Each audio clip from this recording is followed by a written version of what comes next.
Welcome to New Community Corporation, connecting you to resources. My name is Rodney Brutton. I serve as your host, and I am also the Director of Workforce Development for New Community Workforce Development Center. Today we're joined by our Culinary Arts classroom instructor, Mr. Shah, who will join us to tell us a little bit about the program, the classroom instruction, and work we do. So welcome, Mr. Shah. Thank you, sir. It's a pleasure being here. Great. So why don't you tell us, the audience, a little about our Culinary Arts program, the kind of work we do as a classroom instructor, and your role within the program. Well, we're not just in the classroom. We are in two parts. We're in the kitchen half the day, and then we're in the classroom the other half. Now, that classroom instructions also carries forth to home. So we cook in the kitchen. You'll have cooking instructions in the classroom, and you will also do homework and cooking, of course, at home. Correct. So the classroom, the theory aspects of culinary arts, food safety, what are some of the areas we cover? You know, safety, sanitation? Well, we start, you'll start at safety sanitation. You'll go from safety sanitation to soups, broths, to making recipes, to menus, full menus. You will carry forth with cooking in the actual kitchen. There's instructions on, and some people may think that, well, cooking is just cooking in the kitchen. It isn't, because you need to know how to measure everything. A head chef may say, hey, look, I need so many ounces of this or so many gallons of that, but you need to know how to fix everything. You need to know math. So we cover everything, again, from soups to broths to, again, learning the academic portion of what goes into cooking, which is you need to know math and science. Sure, sure. So it's not just people think that, hey, look, you just go into the kitchen and cook. Well, you have to know the difference, again, between a vegetable and a fruit, and many of us don't know the difference between a vegetable and a fruit, so we teach the whole gamut. Great, great. And that's exactly the combination of both classroom theory and the hands-on practical aspects of the program. When you look at some of the certification, what is the industry recognized credential offered through our program? So one of the things we offer is, of course, at the end of our program you will receive, upon completion, a diploma, but we offer one of the things that every store or every restaurant has to have, which is it's called a Serve Safe. Now it's a rigorous course. In fact, we do a 2-week training session, and that's about 4 hours per day. And at the end of that, we have an instructor come in, or someone come in and proctor an actual test where you have to pass with at least a 75. You need that, and every store needs that in order to operate. So many of us are going to restaurants. You may not see it there, but you need that actual Serve Safe certificate, and it's the manager Serve Safe. It's not a what they call a food handlers. It's the manager Serve Safe in order to make it through. In terms of, and a very good point, the program itself, we talked about the theory, the classroom, the hands-on, the practical, the industry recognized credential, the certification, and Serve Safe. One of the other aspects we offer is a bit of entrepreneurship. We work with our students, and they're asked to develop a business plan if they were given a seed money to start a restaurant. Walk us through what we do is you must complete a business section. So we will be a bank, example, and we will give you $20,000. Now you must spend that $20,000. So the bank wants to know exactly what you're doing with it. So you have to put together how many employees you have. What are you going to spend on, say, essentials in terms of food? What do you spend on your pots, your pans? So you have to put the whole thing together and what you're going to do. What's the name of the business? Where is the location going to be? That $20,000 is a startup. So you have to take from that point. So you start the business up with $20,000. Then you have to start working from profits. So what we've done also is that we set up a sort of a mock business where the big business actually works. So we serve what we do a continental breakfast. Now our continental breakfast will make maybe $60 to $75 per day. Calculate that's 5 days a week. You're in the course for 6 months. 6 months times those 5 days, and you see what you come out with. Correct. And that's a good point. It's part of the business plan and the business model that we walk our students throughout the program. So in addition to the work we do in the classroom and the kitchen, we also have our two hands-on instructional staff, Mr. Butler and Mr. Gaddy. So share a little about that experience between. So of course they're in the kitchen. Well, they're in the classroom half the day, and that's the academic portion, but then they're in the actual kitchen with the chefs, Mr. Butler and Mr. Gotti, the other half. So they do, again, they prepare everything, which is, from, as I said before, from soups to salads. They serve those soups, salads, and entrees. They make those soups, salads, and entrees themselves. The students are responsible for not just the cooking, but they make the menu. They do the entire gamut. Right. Which is amazing. And then one of the other points that's really important to the work we do is job placement, working with employers to get our students jobs in the food service, hospitality, and as cooks. How important is that as an instructor, and how much do you emphasize that? Well, that's super important, and we're at a plus with that, because right now some of our students are out actually at internships, and they're interviewing for different positions. So right now we're actually bartering for those different students. We have one student who's been accepted to 2 positions, so she has a choice of where she wants to go, and we can sort of barter in terms of upping the scale right now for her salary, because she does have that industry recognized credential, which is the Serve Safe, so she can ask for a little bit more in terms of salary. Yep. So thank you, Mr. Shah, for sharing the role that you have with our Culinary Arts program. And as we talk a lot about the work we do and with our Culinary Arts program, we encourage those who are interested to, again, visit New Community's website at www.newcommunity.org or contact us directly at 973-824-6484. And you're welcome to visit our office, which is located at 274 South Orange Avenue, Main Street. 274 South Orange Avenue here in Newark, excuse me. The other sort of point I would sort of reference is we have a culinary cafe that's open to the public, that provides a hot and well-served meal each day. We welcome our friends and guests to visit our cafe, and the meals are prepared by our culinary students at a very reasonable price. All of the work we do is connected to employers, and we're doing all that we can to not only give our students the skills and training, but also the necessary skills needed to get a job and retain a job. So for those who are interested, please, we encourage you again to visit our website at www.newcommunity.org. We're recruiting candidates for our next session, and we cannot wait to get good quality students in our Culinary Arts program. Thank you. Thank you again, sir.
Welcome back. We're joined by our construction building trades instructor, Mr. William Robertson. Our construction building trades program focuses on 4 modules, which includes carpentry, electrical, plumbing, and some of the finishing trades, painting, tile setting, floors. Welcome, Mr. Robertson. Thank you for joining us. It's a pleasure being here, Mr. Rodney. Thank you. So tell us a little bit about the construction building trades program that focuses on those areas I just referenced at New Community Workforce Development Center. Well, at New Community Workforce Development, we have the building trades program, which consists, like I said before, plumbing, carpentry, and electricity, and a small section of our HVAC program. Okay. When you think of the carpentry module, what are some of the areas we focus on? Is it framing? Is it putting up sheetrock? What are some of the areas? Well, in the carpentry section, we start actually from the foundation. So if we're from the foundation, then we go into the framing. We teach you how to frame floors, teach you how to frame walls, install sheetrock, install ceramic tiles, everything that's dedicated to the carpentry industry. We do that. Great. And tell us a little bit about the plumbing module. What the plumbing module is the same thing. We start out from how the water gets into the house. That means from the irrigation system comes into the house, and then we show you how to install your water heaters. Then from there we go into different aspects of it, whether we're going to plastic pipes, whether we're going to copper pipes. From there we go into the different fixtures, teach you how to install toilets, teach you how to install a bathroom, and also we do the solar section of it now, which is a very, very vital interest in our modern day society here that Correct. We're working with. And then the electrical and HVAC module. What well, that's the same thing. Well, a lot of the students now are interested in electrical because it's so fascinating to see when the actual work being done. We started out from the entrance to the public service to your meter to our distribution boxes here. That's where your fuses are. From there we go installing receptacles, switches, GFI switches, which one of the most modern things that we're looking into now.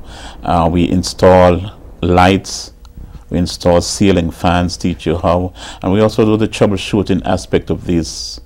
If there's a problem, if you switch your lights on and it's not working, then we actually find out exactly what the problem is. We go through a step-by-step situation as to exactly where you can find the problem is. Great. In terms of the building trades program, focusing in again on carpentry, electrical, plumbing, HVAC, is it a combination of classroom as well as hands-on training? Yeah, it's a combination of classroom and hands-on.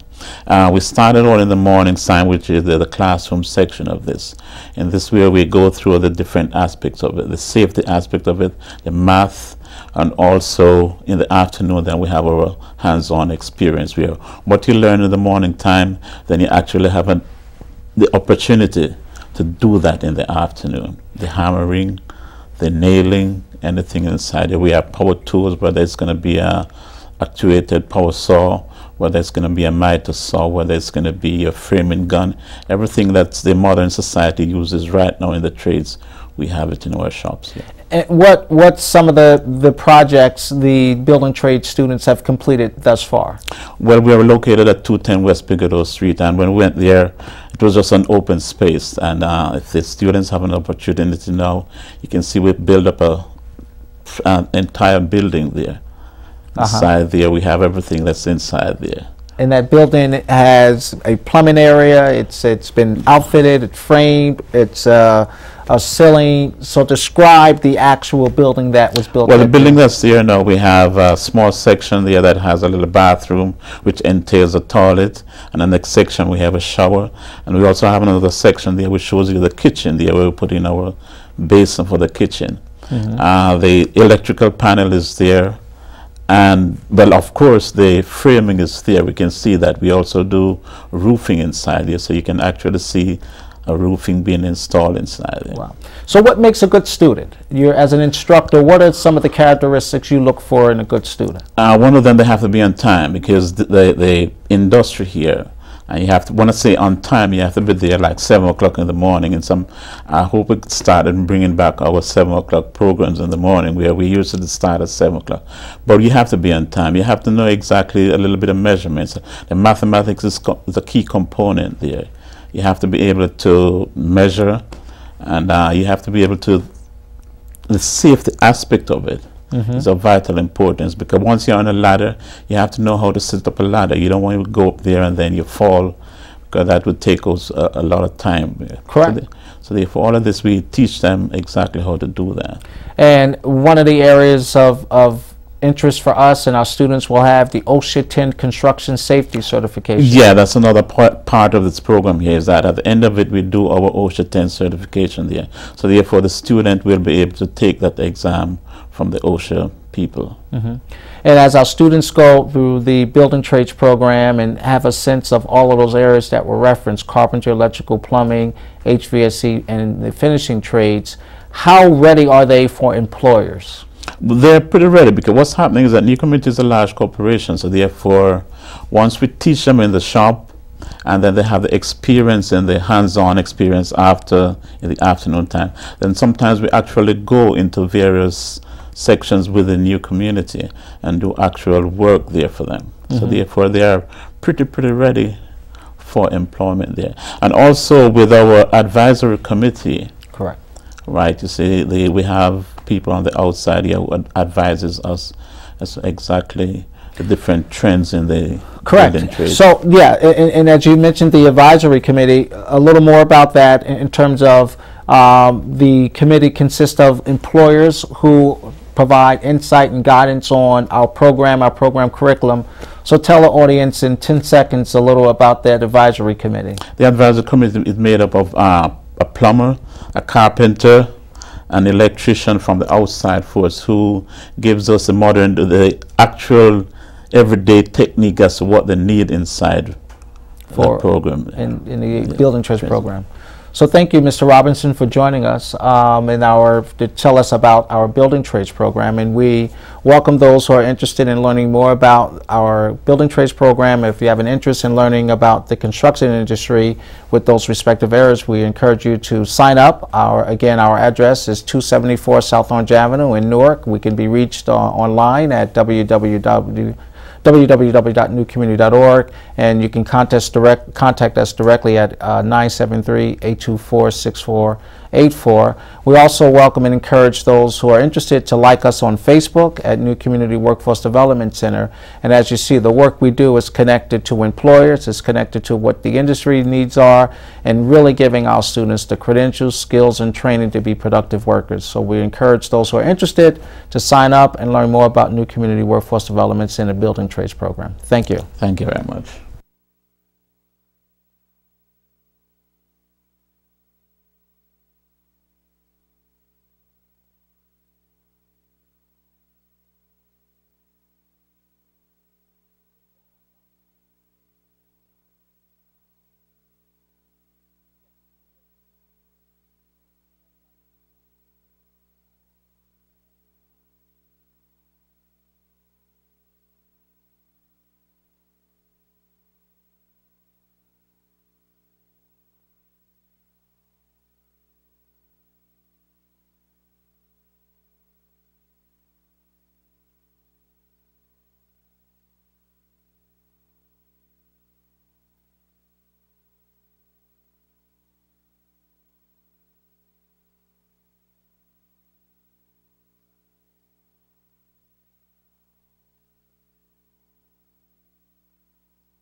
Welcome back, everyone. And by now, your truth-telling eyes are telling you that I am not Rodney Brutton. Mr. Brutton is now in the guest seat for today's episode. He's there because he has to answer some questions now about one of New Community's newest service programs, the Financial Opportunity Center. My name is Richard Cammarieri. I'm the Director for Special Projects at New Community. And let's get right into it. Rodney, Financial Opportunity Center, otherwise known FOC. Tell us about it. What's its purpose? What does it do? What does it provide? Sure.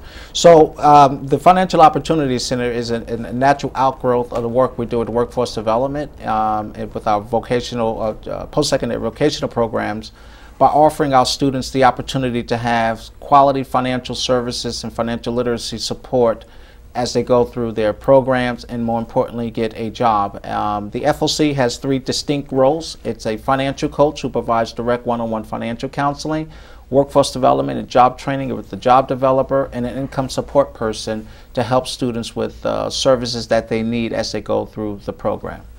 Give people a little, I mean, the word financial literacy has been thrown out there a lot lately. Give us a little more detail on what exactly does that mean? It's really working with students to understand what the banking systems are about, whether it's a traditional comprehensive conventional bank, whether it's a credit union, one of which that New Community Corporation owns and operates.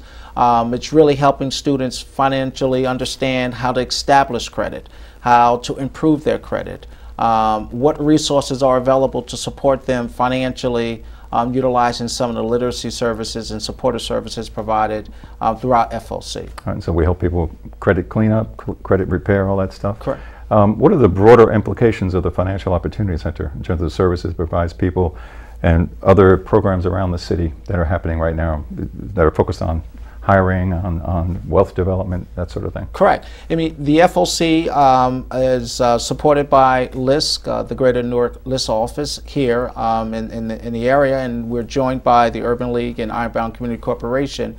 But it's all about how do you help young people and students, I should say, and graduates establish individual personal wealth. That could be saving to buy a car, savings to buy a house, ways in which they have individual income, individual wealth development, but it's really based on having the concept and skills and knowledge and what's needed to help move that person along the line. I see. Give people a sense of how they can get involved with this. Who do they contact? What number do they call? So we welcome students to contact the main office at 973-824-6484.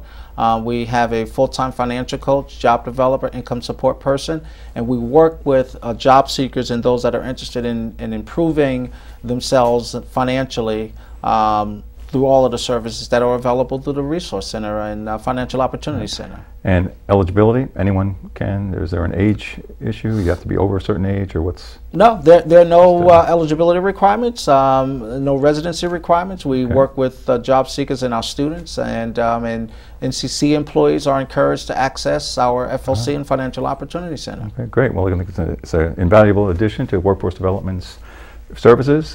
Thank you for giving us this information. Everyone should take advantage of this as much as you can. It's out there. Use it. That's what we're here for. Thank you.